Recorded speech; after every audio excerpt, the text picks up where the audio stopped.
اور اگر پیغمبر نے چلو مانگ بھی لیا تھا تو امتیوں کو کہنا چاہیے تھا صاحب آپ قلم کیوں مانگ رہے ہیں، آپ کو تو لکھنا ہی نہیں آتا۔ کسی نے نہیں کہا، کسی نے نہیں کہا، کوئی قول نہیں ملتا پوری تاریخ میں۔ کوئی تو کہتا نا اتنا بڑا الزام لگا کر پیغمبر کے ذہن و دل و دماغ پر قیامت تک کی لعنت اپنے گلے میں ڈال لی، کہتے تھے سرکار کیوں قلم مانگ رہے ہیں، آپ کو تو لکھنا آتا ہی نہیں۔ لیکن کسی نے نہیں کہا کہ پیغمبر کو لکھنا نہیں آتا تھا۔ عزیزان محترم پوری توجہ آپ کی اس جملے پر چاہوں گا۔ اب پتا چلا ثم ازدادوا کفرا، اور اس کے بعد جو کافر ہوئے تیسری مرتبہ تو ایسے کافر ہوئے کہ ان کے کفر میں اضافہ ہی ہوتا رہ گیا، پھر معافی کا کوئی خانہ نہیں رہا، اس لیے کہ پیغمبر نے موقع ہی ایسا تلاش کیا تھا، آخری وقت میں قلم مانگا، اپنے وصال سے چند لمحے پہلے قلم مانگا، لوگوں نے انکار کیا۔ پیغمبر کو جو انکار کرے ما آتاکم الرسول فخذوہ وما نہاکم عنہ فانتہوا، جو رسول دے اسے لے لو، جس سے منع کرے اس سے رک جاؤ۔ تو یاد رکھو کہ رسول نے قلم مانگا تھا، لوگوں کو دے دینا چاہیے تھا، جنہوں نے نہیں دیا وہ کافر ہو گئے۔ بس ادھر انہوں نے انکار کیا وہ تو کافر ہو گئے، ادھر پیغمبر اسلام کی آنکھ بند ہو گئی، آپ اس دنیا سے چلے گئے۔ اب کوئی تاریخ کا مورخ یہ نہیں سکتا کہ معافی مانگنی تھی۔ نتیجہ دینے کے لیے ما آتاکم الرسول فخذوہ وما نہاکم عنہ فانتہوا، جو رسول تمہیں دے اس سے لے لو، جسے منع کرے اسے رک جاؤ۔ یا ایھا الذین آمنوا لا ترفعوا اصواتکم فوق صوت النبی، اے صاحبان ایمان اپنی آوازوں کو نبی کی آواز سے بلند مت کرو ورنہ کافر ہو جاؤ گے۔ اب جب بھی جہاں بھی جس دور میں بھی جس زمانے میں بھی کسی کی آواز نبی کی آواز سے اگر بلند ہوئی تو وہ کافر ہو گیا، اگر آواز بلند نہیں ہوئی تھی تو نبی نے کہا تھا کیونکہ قوموا انی نکل جاؤ میرے دربار سے۔ توجہ ہے، توجہ ہے، یا علی یا علی۔ ایسا محترم ہمیں کافر کہہ رہے ہو، ہمیں کافر کہہ رہے ہو، ہمیں کافر کہہ رہے ہو، جن کے شجرے نسب نامے کے خانے میں اب تک بھی 11 نام لکھے ہوئے ہیں بلدیت میں۔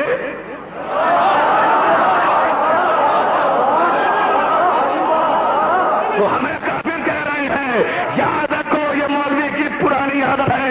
علامہ اقبال نے کہا تھا، علامہ اقبال نے بھی تو کہا تھا نا، ارے ناوک نے تیرے سیک نہ چھوڑا زمانے میں، بچا کون ہے اس مولوی کے فتوے سے؟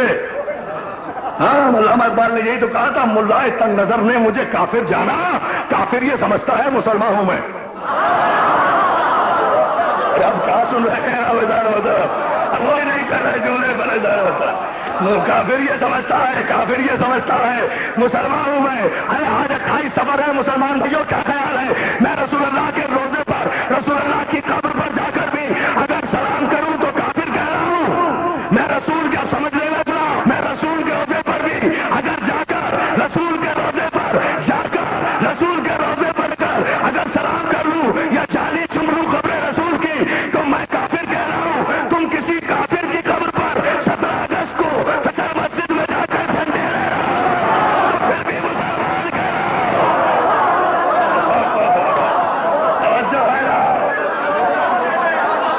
کسے بخشا ہے؟ پہلی 14 صدیاں ہو گئی ہے،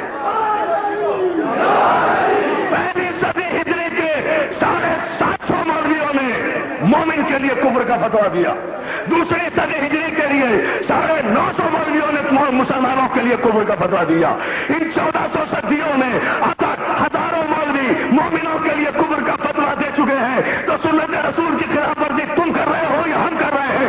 رسول آیا تھا کافروں کو مومن بنانے کے لیے، تم مومنوں کو کافر بنائے چلے جا۔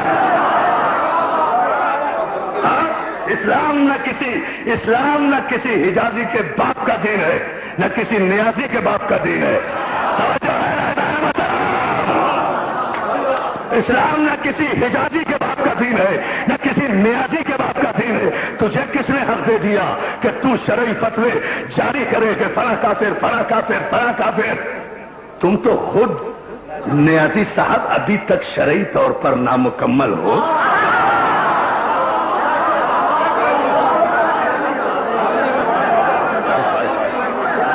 تمہاری تو گواہی بھی قابل قبول نہیں ہے، گواہی بھی قابل قبول نہیں ہے میری جان۔ تم کہاں سے فتوے دو گے؟ تم تو عدالت میں شہادت بھی نہیں دے سکتے۔ اس لیے کہ غیر شادی شدہ مرد وسائل کے باوجود جو شادی نہ کرے اس کی گواہی قابل قبول نہیں ہے۔ مسئلہ کیا ہے؟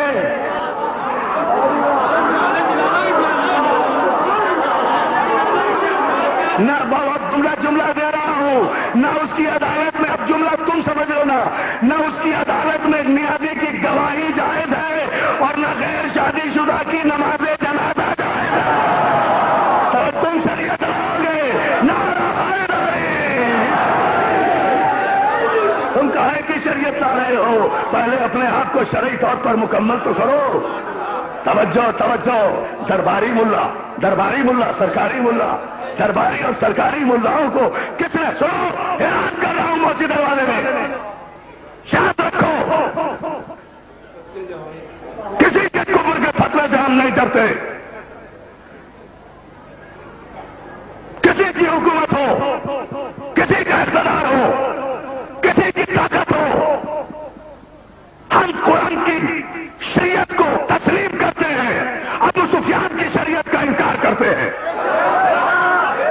جو انکار کرتا ہے وہ دونوں ہاتھ بلند کر کے حلف اٹھا کر گئے، نعرہ حیدری۔ ابو سفیان کی شریعت نہیں مانیں گے، معاویہ کی شریعت نہیں مانیں گے، معاویہ کی شریعت نہیں مانیں گے، یزید کی شریعت نہیں مانیں گے۔ تخت ہم ٹھکراتے ہیں، تاج ہم ٹھکراتے ہیں، تخت ہم ٹھکراتے ہیں، تاج ہم ٹھکراتے ہیں۔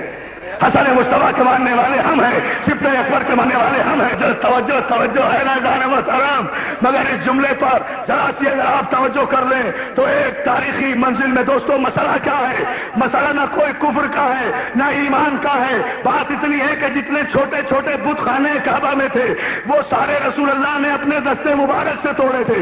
یہ جو 3 بڑے بت تھے جو بلندی پر رکھے ہوئے تھے یہ رسول نے نہیں توڑے تھے، یہ علی نے رسول کے کاندھے پر چڑھ کر پہلے بت کو اٹھایا، زمین پر پٹکا، دوسرے بت کو اٹھایا، زمین پر پٹکا، تیسرے بت کو اٹھایا، چکنا چور کر دیا۔ بڑے بڑے قبیلوں کے بت چونکہ علی نے توڑے تھے اس لیے ان بت پرست قبیلوں کی اولادیں آج تک علی والوں کو کافر کہہ رہی ہے، آج تک علی والوں کو کافر کہہ رہی ہے، آج تک نعرہ حیدری۔ مگر ایک جملہ دوستو اور آپ کی خدمت میں عرض کرتا چلا جاؤں، اسے غور کر لینا، اسے سمجھ لینا، اسے نوٹ کر کے جانا۔ اس جملے پر ضرور توجہ فرمانا، یہ کوئی معمولی بات نہیں ہے کہ کربلا بنی، یہ کوئی معمولی بات نہیں ہے کہ ہم رو رہے ہیں، اس کا کوئی بیک گراؤنڈ ہے، اس کا کوئی پس منظر ہے، اس کی کوئی وجہ ہے، اس کی کوئی سبب ہے۔ مسئلہ یہ معمولی اسلام لانا اور کلمہ پڑھنے والا مسئلہ نہیں ہے، بہت بڑی سازش تھی، بہت بڑا پلان تھا، بہت بڑا کنسپریسی تھی، بہت بڑی سازش تھی جسے ابو طالب اور اس کی اولاد نے ناکام بنایا ہے۔ کیوں آج تک علی والوں کو کافر کہہ رہے ہیں؟ کربلا بنانے کے بعد بھی چین نہیں آیا ابو سفیان کی اولاد کو، آج تک کیوں ہمیں کافر کہنے پر مصر ہے؟ وجہ صرف یہ ہے، توجہ کر لینا، پوری تاریخ ایک طرف، ایک شعر ایک طرف، سازش یہ تھی جو ناکام ہوئی اس کا انتقام لے رہے ہیں، پتھر مار رہے ہیں، وہ تو یہ کہ آڑے ہے ابو طالب کا خون، ورنہ یہ سفیان کو چنتے نبوت کے لیے۔ ان کا منصوبہ یہ تھا کہ یہ ابو سفیان کو نبی بنا دے، ان کا منصوبہ یہ تھا، اس لیے وہ ابو طالب کا خون درمیان میں آ گیا، نہیں بننے دیں گے۔ ابو سفیان اور اس کے خاندان کو اگر ہم گالی نہ بنا دے تو ہمیں ابو طالب کی اولاد نہ کہنا۔ اتنی بڑی سازش کو روکا ہے ابو طالب کے